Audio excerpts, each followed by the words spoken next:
एक मिनिट नीट अभिजित तिपके नीट पेपर लीकच्या विषयात आलेला ना, जेव्हा नीट पेपर लीक झालेला तेव्हा तो आलेला का?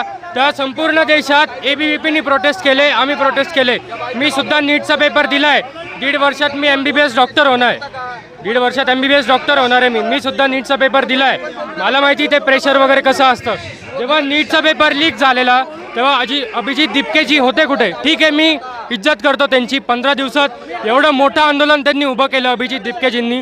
त्यांचं खूप मोठं कौतुक केलं पाहिजे. त्याच्यावर ते महाराष्ट्रीयन आहेत, त्याच्यावरून अजून जास्त अभिमान वाटला पाहिजे. ठीक आहे, ते चांगले आहेत, पण मग जेव्हा खरोखर लीक झालेला तेव्हा ते कुठे होते?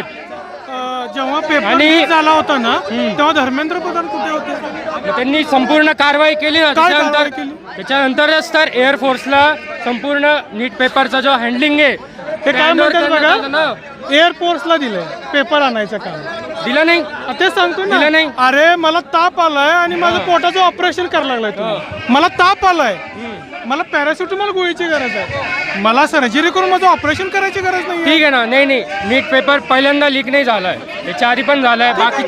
बाकीचे खूप सारे पेपर लीक झालेले आहेत. नीट म्हणजे असंच होत राहिलं? नाही. हा ठीक आहे ना, बंद झालं पाहिजे, पण मग एक आत्ता सध्याचा उपाय काय की एअरफोर्सला आपण दिलं, हँडओव्हर केलं. त्यांचं सुद्धा नाही धर्मेंद्र प्रधानजी